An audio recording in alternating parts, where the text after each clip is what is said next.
somebody fell asleep actually sitting. Your topic is keeping them interested. Right here, and they're like, "Yep, I'm awake, I'm asleep." To a certain degree, that's going to happen no matter what.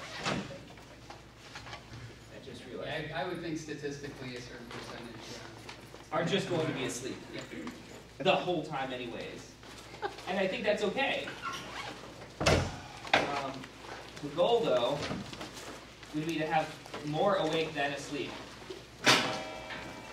And the ones that are awake actually paying attention. So how do we do that? And this doesn't work for me. We have to like circle chairs or do something crazy because I can't stand around like people in the back of the room not participating. And he fell asleep in a circle. Right. I will fall asleep in this thing if we're not doing technically forward. I understand. He's not work at all of the time. Trying to work Unless you have a future reaction. Trust me, not capable of being in my social circle.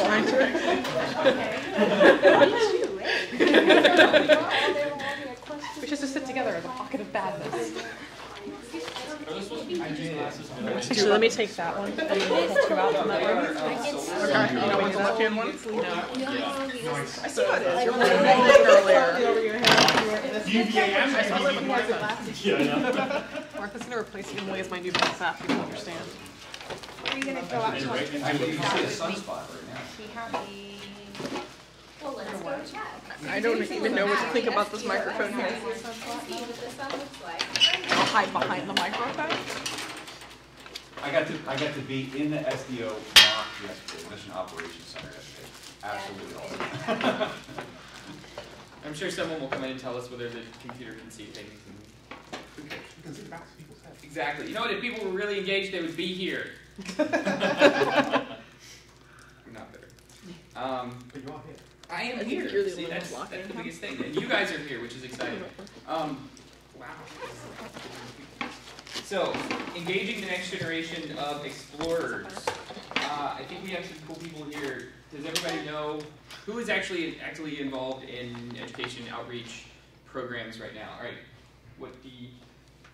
Go around and say what kind of education outreach stuff you do already, just so we kind of have an idea of where we're at. Can we start on that side of the room? Yeah. Sure, okay. So I work in the Office of Communication and Education at JPL, and that's where our visualization group lives.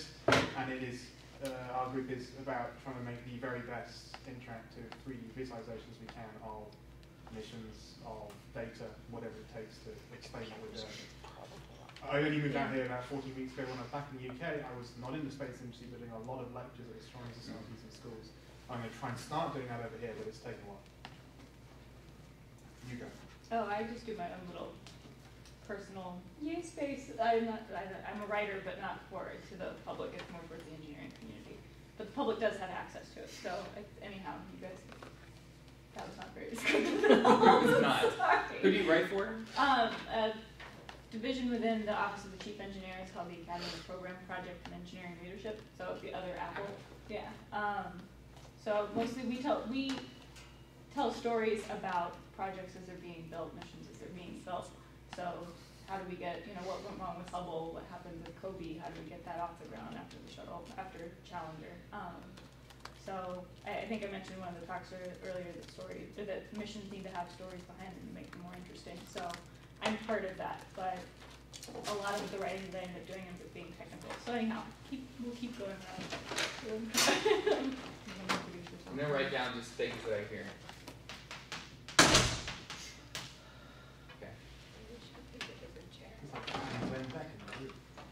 No, it's not.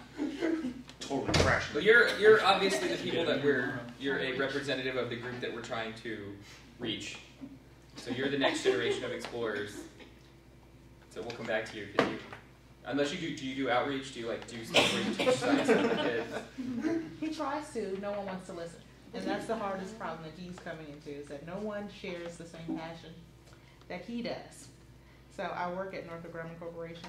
I'm actually in business management and finance, so I have no idea about any of this, so I depend a lot on Emory and whatever he posts outside his door. And that's where I get all of my outreach to bring home to him, because I don't share that same passion. So I have to find it wherever I can to help him. Gotcha.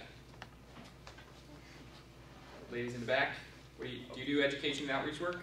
A little. Not yet. Oh, She will. She does We were the just talking about Smithsonian.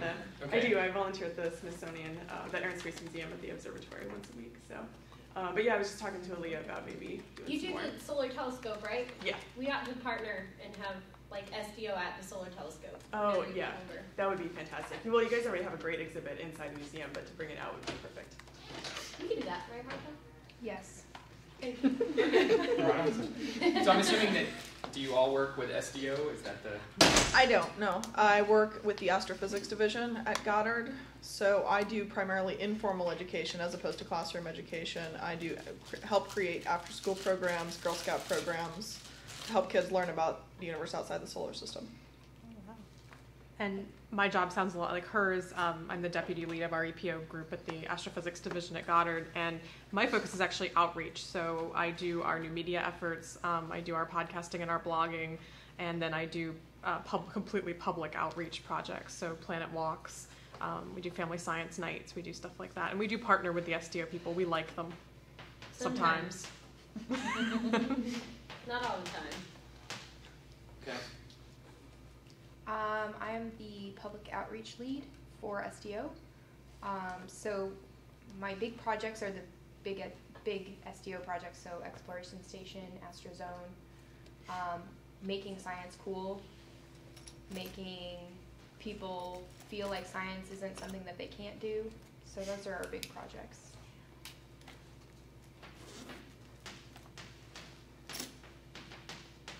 Okay. Mike. I do this unconference. How's that going for you? Ask me again tomorrow. I'm not really sure. I Is it know. tomorrow yet? Kind of a blur. I think it's going all For right. some people it is, yeah. This side of the room? I actually don't. I consume the wonderful outreach that you guys all do. I go out and talk to student groups independently. My wife is a kindergarten aide, and I've talked to her collective kindergarten classes. So, sit and talk about space to 65 6-year-olds sitting on the road. And they just eat it up, yeah, it's just one-to-one. One-on-one and, like you said, one to a lot. I've been talking to the Google Lunar XPRIZE people about, doing some more outreach kind of stuff with them. They're getting that spun up to have multiple people go out and talk on their behalf. So it's a great, that's a great venue because they have something that's really exciting. It's kind of been underground to date. It hasn't been extremely public, but when you start talking about, people are actually going to start talking about launching things, it's going to get interesting. It's going to get So, really interesting. It's going to get really interesting, and I think it's going to be a great outlet to talk to people that, hey, guess what? There's a robot going to the moon. They're going to go, what? So it's a great topic, icebreaker.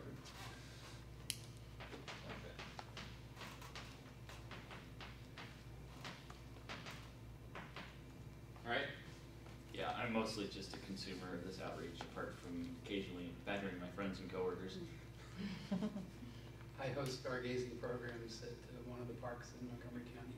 Oh, fantastic. Astronomy Day, star parties, that sort of thing. Very cool. We're hoping NASA will eventually get to the point where they can do something about the weather. You should have 2 good weeks here, so. Problem we have is that we have to schedule these programs. The minimum is 3 months in advance, as much as 6 months in advance, and that's a serious problem.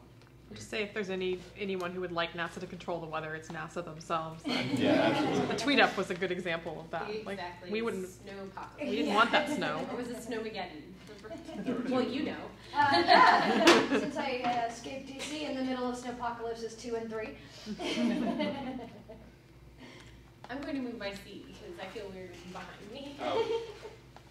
Okay. I say, You could just move over here like this, look. Well, no. And then you would be fine. It's fine. It's okay here. I do education and public outreach for SDO. I do everything teacher related. That works. Okay. Cassie. Well, as you all saw, I write write music that does outreach, and I'm hoping to develop more songs that specifically reach to children, and possibly bring that into schools. Just like we used to have silly music programs, I'd like them to be ones with actual meaning, you know. But right now I do a lot, I play out and I market my music to non-space geeks. And after almost every show, people come up to me and ask me questions about the songs I've been playing. So I try to go into much further detail. Actually, I had one show where people started chanting NASA, NASA, NASA, NASA, after I played Big Sail for NASA. That's really cool. And it was not a bunch of space geeks. I was the only space geek in the room. And I'm going to take a giant leap and say that it's because you have a good story that backs up. I try to personalize.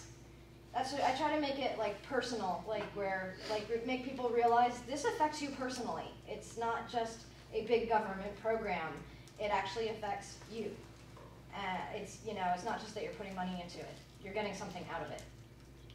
A lot of people don't realize that NASA does things that affect them at all. They don't realize all the spin-offs, for example. And, that they're getting something for their money. Whereas a lot of government programs are just spending and spending and spending, and you don't see any return. NASA's actually, there's a lot of returns. Okay. Wow, it's kind of cool that we're weighted heavier on the people that are doing this stuff, which is good. But I'm glad to have Noah, and some consumers in here as well. I think the consumer market is what we really want to focus on. What are the frustrations? I mean, as a parent, trying to find some of this stuff, do you ever encounter something that's really hard to convey? Do you have problems finding things? Is there a communications channel that we're missing? Because I think a lot of, what you just said is true. People inside feel like, geez, nobody knows this stuff. It's hard for us to get these messages out. Or we do get them out and they get skewed, or nobody wants to hear them. There's like all this conversation about it's hard to do outreach for the space program or for science in general. And why is that? Why do we have that perception? What's driving that forward? Is it that we don't have the right message? Is it that we don't have the right story? Are we ineffective in just what we're doing or what we're trying to sell? I mean, people can sell water to an ocean. I don't think that it's that there's no market for it. So what's the issue? Yeah. I mean, it's the most ridiculous and stupid invention ever. And then they have competition inside that. Yeah. You know what I mean? Like, if you can have a blanket with sleeves and then someone competing with the blanket with sleeves. Seriously? Yeah. There's online animals that... Come on now. My blanket sometimes slides and slips and slides. And I just have a real problem with that. Use your hands. But if people can sell blankets and Snuggies, what's the deal that we can't sell the most amazing thing that we know of on Earth? Or, that we deal with ever, which is awesome. Why can't we get people interested in this stuff? Preconceptions. I mean, you've never seen a blanket with sleeves till you see that horrible commercial, and apparently people look at that and go, a blanket with sleeves, I could wear that. People don't look at a lot of the stuff that we're putting out there and go, oh, I could do that, I could like that. And I think there's already this preconception that science is for scientists. There's a whole culture in our culture about you don't need to take science classes. They're hard. Parents turning their children off to science. I'm glad to see parents involved. It excites me to see people who are empowering their kids because families have that huge impact. But it's a negative one, and we're raised in a culture that's kind of science-phobic. And I think that's a huge piece of it, where people are already tuned out and turned off because of just what you're selling and the stigma attached to it and the preconceptions attached to it. So who's doing the selling initially? I mean, because a cultural conversation like science is hard, or people who do science are stupid geeks, that comes that kind of stuff. From your peers. That comes from your peer group. It comes from your parents. It comes from your upbringing, your teachers. Because teachers, kids always ask in math and science classes, why do I need to study this? I'm going to go into the humanities. Why do I need to know this? And the fact is, we use science and math every single day of our lives. Yeah. And that should be the answer. It should be, you are going to use this. You don't know the ways you're going to use this, especially now with technology and everybody using it. How many people actually understand how any of it works? Or even if you work in accounting and you use Excel.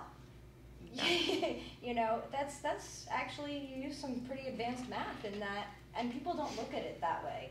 They don't make the connection between that and, you know, taking an advanced math class, or, you know, taking a chemistry class to know more about how to bake a cake. Well, application sells. I mean, that is a big piece of that. That if you can tell someone why they're learning something and why they should. I mean, university STEM majors have a huge dropout rate, and universities that have taken approaches to tackle teaching their students, and the first classes should be about why, and the later classes should be about what, and usually you start out with the what and later do the application, and they've found by flipping that, they actually will have a drop-in rate instead of a drop-out rate, and I think that raises a lot of interesting ideas about how we're sort of going at this backwards. Learn this stuff because you should learn it is not a selling point, whereas learn it because you need it, and you have a use for it, and you can do it, is a huge selling point. So how do we apply that societally? I mean, how do we take that and make it a cultural shift that we're having people do things that are exciting? We're you know, I'm assuming if you have somebody come out and they look through a telescope for the first time and they see the stars, I know it was much later in my life than I assumed that it would have been, looking back, that I ever looked through a telescope and actually got to see the rings of Saturn, and there was that funky planet with little dots on the side of it. Seriously? I'm looking at Saturn. I'm old enough to know how far away Saturn is on, you know, the scale, and I can see that much detail in the planet with just some glass in a tube. Seriously, that's crazy. And it really sparked an interest, a higher level interest in astronomy, just by being able to have an actual experience, physical experience, going and seeing something like that versus just seeing a picture of Hubble or you know, seeing a picture of the planet from Voyager or something like that. Do you find that people come back once they're there the first time? They want to come back more? Not for the stargazing programs for some reason, but what I do find is I set up my telescope on my front yard for Halloween. I've been doing that for like, I don't know, 20 years now. And parents bring their kids back every year. They make sure to stop at my house because of that reason. It has been unfortunate the last few years because there have not been a lot of great things to look at. Saturn has migrated to, you know, different seasons kind of thing. But I remember some of the reactions. This one kid was convinced I had some kind of a slide in front of my telescope. What's the overarching story? I think the fact that Tim put that on the top is really important. And we talk about specific examples, but we don't have a collective story, right? And we can complain about the culture that we're creating, but the reality of our culture is that the only thing that really resonates with all of us collectively is story. So if I talk about the space exploration story or the astronomy story, what is it today? And I think the reason that it doesn't resonate with Noah, my son isn't here, right? It doesn't resonate with him because he doesn't know why it should. He doesn't know what the story is. We have random facts. We have random programs. We have random, I mean, kind of, it seems like they're not connected in any way, benefits that the space program gets me. And I don't see the big picture when it's presented to me that way. You can go, you know, whichever way you want. There's this brilliant movie that talks about the Lunar XPRIZE. It's called Black Sky. People are crying in that movie. I cry when I see Spaceship One footage still. Yeah. There's a TED Talk that Peter Diamandis does. The overarching story in that is brilliant. I've never seen somebody that watched that. Whether it be, you know, how old are you, 8, 9, something like that? 9. Right? I've never seen a 9-year-old or a 50-year-old or a 70-year-old who watched that and then go, oh, this is what it's about. So where are those? Where are those stories? I guess my question is, can you tell a story that's like that at the really meta level, or does it really work only in, you know, there is the manned spaceflight story, there's going to be the XPRIZE story, there's going to be the Big Bang story, there's going to be ones that are in their niche, but can we really even have a cohesive story at some higher level? Do we need one? Can't we have all of the ones you mentioned Because and lots more? I feel like, I mean, I sort of sit in the middle of a lot of things, and I don't know I don't see it, because there's so much of it. I don't think NASA has a plot line for that story. So I don't think there is one. I think there are many stories within what we do, and some of them work with kids. Some of them can engage kids in a very powerful way. But I think in terms of the bigger picture, something overarching, I don't think there is anything. I don't think there can be anything either, because what NASA does is so diverse. And say I would almost take it the other way and say that we need to back out a little bit, that we get so focused in on what's the science story, what's the human spaceflight story, what's the satellite story, what's the astronomy story. We need to have a separate story for everything, and let's make a character, and it'll be a bear, and then we're going to have it be blue. You know, like, I mean, you can just go really into the weeds on some of this stuff off on a tangent, but for me, what I keep seeing is that all of it comes back to exploration, and that doesn't necessarily mean sending people somewhere. It means the exploration that my 1-year-old has gotten to do, where she learns how to walk. You know, like that type of exploration of your own environment, and then finding out the application of, oh, I need to learn how to use my legs because I'm trying to walk over here. All right, now I have a context for learning. I'm going to work on using my legs. You know, she wants something, she figures out what she needs, she learns how to use that and does it repetitively, ridiculously amounts, and then she'll go and do it. And I think that's, for me, the story that I get is that science is exploration. You have to be able to explore your world, you have to have tools to do that, and if we can foster the exploration instinct in kids, that's what's going to push them forward to doing all these other things. You don't have to get them to where they just think that a star is cool, or that they just think that you know, space is cool, or that I want to be an astronaut because I want to go out and float in space. But if they're interested in exploration and discovering things, period, they'll move into sciences, they'll move into math, and even if they go into the humanities, they have an explorer's spirit that will push them into, I want to know why. So I'm going to be devil's advocate. I taught middle school. I went through the whole teacher preparation training, standard everything in college, which was basically nothing. And what you are talking about is a fundamental change in the way that science is taught in schools, and something that's going to take not just one, but a few generations to correct, which means that policies are going to have to be changed ultimately, as well as institutions that train teachers, as well as the schools that support and hire the teachers, which means the administrators' attitudes are going to have to change, which means that the unions are going to have to change, which means that the people that decide to become science teachers are going to have to change. So what can we do? Yeah, imagine how much it sucked when they figured out the world wasn't flat. Mm-hmm. Well, I need to change your science books a little bit. How's it done now? Yeah, well, yeah, that was the next thing. How's it done now? Well, we had one class, I think, on sciences inquiry. And I was really lucky, I think, to be in a cohort with our leader was a high school physics teacher, and he really felt strongly that science should be taught this way.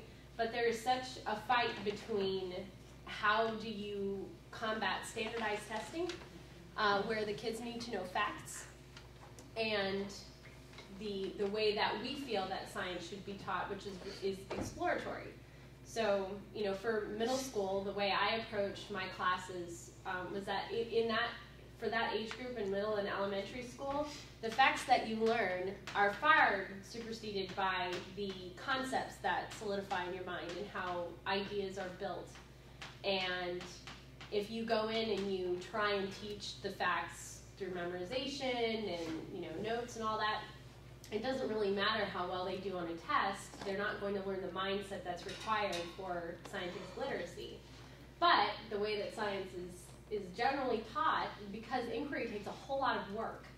And I mean, it takes breaking out of your shell, and you know, teachers haven't been taught that way. College is in lectures. Their high school, it was lectures. Every once in a while you do a lab. People throw things at you and you regurgitate them. I mean, that's the standard way that learning happens for the most part. So, you know, it's only expected that teachers would feel most comfortable delivering information in that way as well. The textbooks do not facilitate exploration. They give canned labs with expected answers. The questions are poorly written. Even the text doesn't give room for exploration. You know, there's a problem and there's an answer. Well, in science, there isn't an answer, really. I mean, there's a good answer and there's a bad answer, but there rarely is ever a right answer. And you know, so that's the way that it's being done in the schools. Is I feel it's that way because it's always been that way. So but that's not true, because that wasn't true when I was in middle school. And I graduated high school in 1979. So it's not that far off. Can I quote something here? This went a bit viral on the web. It was this girl's Valedictorian Speech that loads of people started quoting. Well, this was this year, right? This was a couple of weeks ago. Yeah. I'm graduating. I should look at this as a positive experience, especially being at the top of my class. However, in retrospect, I cannot say that I am more intelligent than any of my peers. I can attest that I am only the best at doing what I'm told and working the system. Yet here I stand, and I'm supposed to be proud that I've completed this period of indoctrination. I'll leave in the fall to go on to the next phase expected of me in order to receive a paper document that certifies I'm capable of work. But I can attest that I'm a human being, a thinker and an adventurer, not a worker. I have no clue what I want to do with my life. I have no interest because I saw every subject of study as work, and I excelled at every subject just for the purpose of excelling, not learning, and quite frankly, now I'm scared. This is a girl just giving her valedictorian speech. She has guts. Yeah, it is amazing. But I think that sums up a lot of what's going on. And I just want to point out that what you said actually made a lot of sense. The exploration process takes time. Yeah. You know, and giving people a fact is very easy. You know, this is blue is really easy. But when you say, which color is this? Then there's thought, there's trial and error. Where do the words come from? You know, is this something that's come about after standardized testing? Is that what's ruined everything? I mean, because you said that it wasn't like that when you were in school, and it is now. So, what did you have standardized testing like what we have now? We didn't even have that when I was in that age. Yeah. I didn't have not as much. And I remember in middle school taking a class in science, which was they were doing electricity and magnetism, and they had us do, well, what would happen if, and hook things up and crank the generators and actually try things and hold hands and feel the electricity and, do that kind of stuff. Those aren't things that you can, that you're going to get a true-false answer on an exam. So that's kind of the thing I'm remembering doing. Yours is more qualitative versus quantitative. And we're looking for how does it feel, not is this yes or no. It was very experiential, and obviously, that was what, early 1970s, So I remember that from 40 years ago. Well, not every teacher stands up and lectures. It's still very. It takes more work, and that's not the majority. I know I came in late, but is there a reason that we are focused on the traditional school/teaching system? So what brought us to this point was that I'm just curious. I don't want to say, well, screw you and all of that. And my kids, but my point just being that we all learn every single day from all the people and the experiences that we have and we come in contact with outside it. Yes, in school, but outside of school as well. And that if, much like this girl, obviously she understands the concept that yeah, she can be a parent, and she's a really good parent, and that's awesome, but that there are other inputs that she needs, requires, and desires to, to better expand her learning and her capabilities. And so we did kind of go off in the weeds about, standardized testing and stuff, but what this came from was, this is just stuff I was writing down where people who do outreach, just things that they do and say, and what we were talking about is as a culture, the culture is that science is hard, science is not fun. Science is, like you're a geek, you like weird things, it's not easy. So where does that come from? It's the school system. Well, what's driving that? And so that's how we came to is the death of our culture because of standardized testing. I just said this is a really huge problem, and then what can we do? Because I would rather leave here with some solid ideas, knowing that it's a really daunting task, and have a plan, like an action plan. So what can we do when all of that is facing us? And I was going to say, I'd be glad actually to do a session either today or tomorrow where we talk about the informal and the outreach side of things, the outside of school time, because that's what we do Sarah and I do at Goddard, and that's the only way we've come up with, really, to combat that stuff is when there's such a huge systemic thing going on. It's not that we give up as much as that we just look for every form of attack we can get. The next session happens to be open in this room if you want to continue Yeah, that we could go do off that. on that particular tangent. Technically, this session is up, just so you know. Oh. But we can, nobody else is moving in. It's my hired session monitor right over there. Oh, nice. I pick up on the point you just made. Before I was hired at JPL, during my interview, in fact, they said, what do you think of the stuff we've done so far? And I was talking, I spoke about Cassie, which is a thing that kind of predates the stuff I demoed this morning, which is just Cassini and Sapling going around doing its thing. And I said, it's a shame there isn't any kind of educational content to go with this. It would be fantastic to have kids using this thing to figure something out for themselves, like how close does it get to this? How quickly does it go here? Why does it do this? How much does this change? And if we had some sort of little kind of exercises that go into a classroom, I met resistance from those suggestions because they don't tick particular syllabus boxes. Mm. And they're penalized for thinking outside of the box, for wanting to want to explore and not just give back the facts. I have more issues with his teacher saying, oh, he's not focused. He only thinks about science. He doesn't care about all of his other subjects. And he's penalized for thinking beyond what the standard answer is. That's the absolute opposite of the way we should be rewarding, right? Exactly. We should be rewarding that kind of thought. Biggest problem that I have. Well, And he goes to private school. It's not even like, it's like a PG County public school issue. He goes to private school. And a lot of it is that even with dealing with him myself, I have to run to the internet. Is this a factor? Is this something he's making up? Is this a factor? Is this something that he's making up? Because I don't know enough about it. And I know he confuses the teacher because she's used to teaching multiplication tables and these kinds of things. When he starts ranting on about, what, Noah? Anything science related. I mean, she's used to just like, you can have cardboard Right. kids sitting in classroom and she teaches to them and then makes them take a test and teaches to them and makes them take a test. And she, if they were all good valedictorians, they would just be automatons and throw that back. So how do we change? And I think this is part of it is we can go about it and kind of attack from the outside and be, guerrilla warfare on the education system.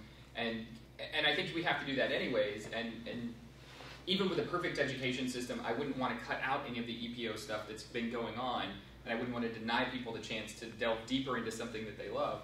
But how do we get this more into society? How do we, because I think if we don't focus on the schools and we keep having less excited kids coming out of schools and less opportunity for them to really be engaged, it's not going to matter how much we do on the outside.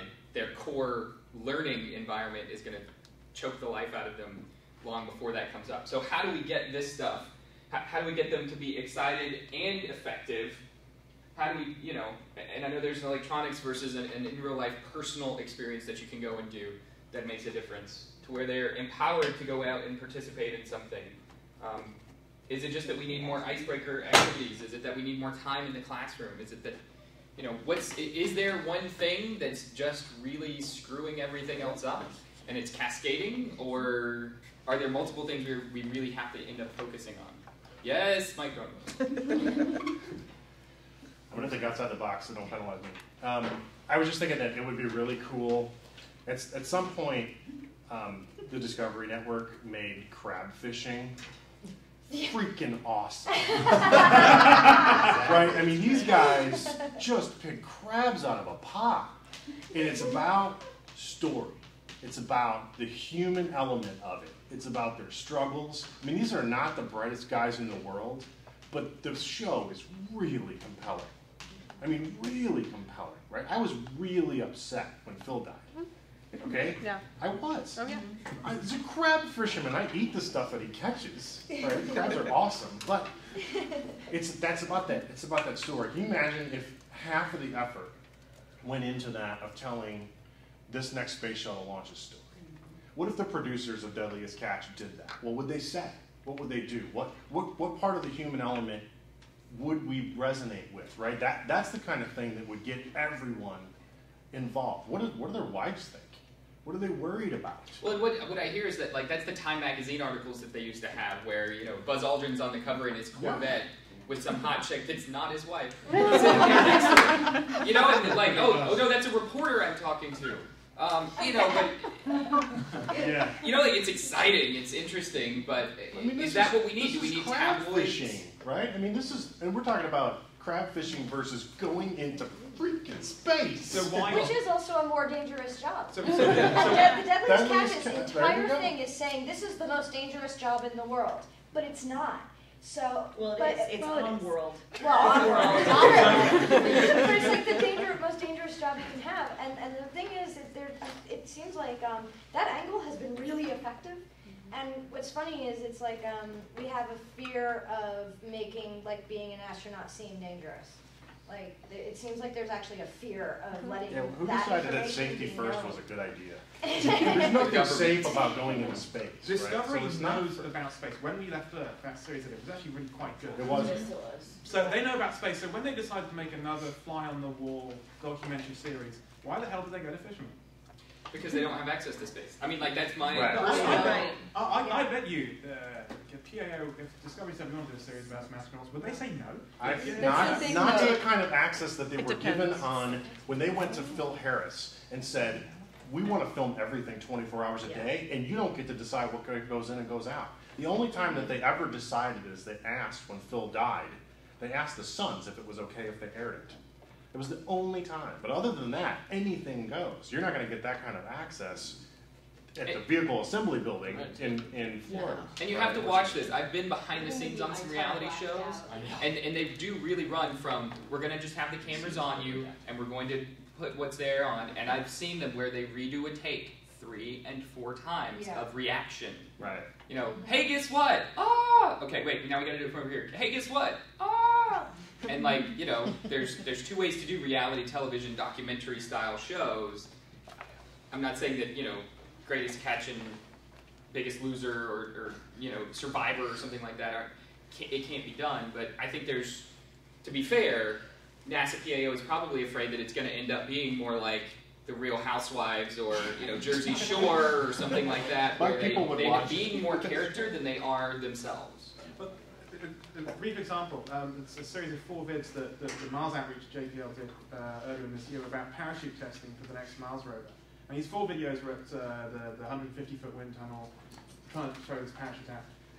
The last of the 4 is entirely about an April Fool's joke that one of the engineers did on that project manager by getting the entire experiment team to collude to make him think that they got no data for the final qualifying test for hours and hours and hours. Okay? That whole video is just about personality, nothing to do with Mars or parachutes. The second one was that the boom lift they needed to go and bolt the parachute onto the thing got a flat tire. And it was about the people and how to figure out, oh, we can get one off this truck. It was all about personality. And they've been quite popular, but I think people are nervous about doing that sort of thing. Yeah, and I haven't seen that promoted anywhere. I haven't seen any of them. They're quite fun. I think what NASA does a lot of times is they think that the hardware is the story, and it's never the hardware, it's the people. And they don't do a good job of, like you said, that you were really upset when that guy died, because you felt like you knew him. And I was upset when Kristen McCall died. That's the last time I can remember a story like that. But I mean, most of the time, you don't know the people. And I think it's more than just the astronauts. People get really excited about getting to know the people that work on the programs, and there's like no access to them. Right. I mean, I started writing down some like shuttle stories that you know the ones I'm talking about on the Space Tweeps blog from my coworker who's been out at Kennedy Space Center for 38 years, and just telling me these little funny stories, and some of them have very little to do with the hardware. But people love them. I mean, somebody translated them into Polish, and like 400 people read it, and then we're asking for more of them. So it's totally not the hardware in those cases. Well, Noah, what do you like better? I mean, like, do you like just looking at the facts and figures? Do you like watch what other than science, or what type of science stuff do you watch right now? What type of media do you consume? What type of things do you like best? Like, if you could say, what's your favorite science-y type TV show, what would it be? It would be more like Science Channel. Do you watch the Science Channel? Like, what kind of shows do you watch on the Science Channel? All of them. All of them? You just turn on the he'll TV? turn on the Science Channel. He'll watch the Science Channel. His interest is He wanted to be an astronaut. His GPA fell, and I was like, "How are you going to be an astronaut with grades like this?" He's like, "I'll just be a scientist." Very interested. Nice. I want that on a T-shirt. I'm going to tell you a story. I know astronauts that were high school not so awesomes. That doesn't mean But he it's doesn't okay. care about the not so awesome. Just saying for the long term. I'm going to give a shout out to a guy named Tom Jackson. He teaches people how to perform on stage as musicians and how to communicate with an audience. And his real big thing is that you have to, in your show, as you design your show, it almost doesn't matter what kind of music you do or what kind of an audience that you're talking to, you have to create moments in the show that people connect with. It's all about the people and the connecting. People don't really sit down. If I'm up on stage performing and I'm playing music and nobody has any idea who I am, and they've never heard my music, how do I get that audience to connect with me? And the answer is, the audience isn't actually listening to my music. The audience is actually looking at me and going, do I like him? And I have to be willing for two things to happen. One, I have to be willing for them to say, no, I don't really like him. I have to be willing to do that as a performer on stage, otherwise I'm never going to get up there. But the second thing is, I have to create a moment where they connect with me as a person, because they aren't listening to my music until at least the third song. And if I don't connect with them with a person, as a people to people, the music they won't even listen to it. They'll never even hear it. They'll sit in a coffee house and they'll drink their coffee and they'll talk to their friend who they came with, right? So it's the same kind of thing, though. If we talk to the people and we give them access to the people and we tell the stories, people connect to people. People sympathize with people. People don't sympathize with hardware. You know, you're never going to create a moment. Okay, there's those of us who will, but you're going to have a much more human connection and kind of a visceral reaction to people versus hardware. You know, there's a lot of hardware on Deadliest Catch. You got the ships, you got the rigs, you got the the winches, and you got all the cane. But what you're focused on is the guy, because they're not. I mean, they're showing you the hardware, but they're talking to the people, and the people are the ones that you really connect with. So that's a good lesson. All right, we're going to stop for just 1 second. Carrie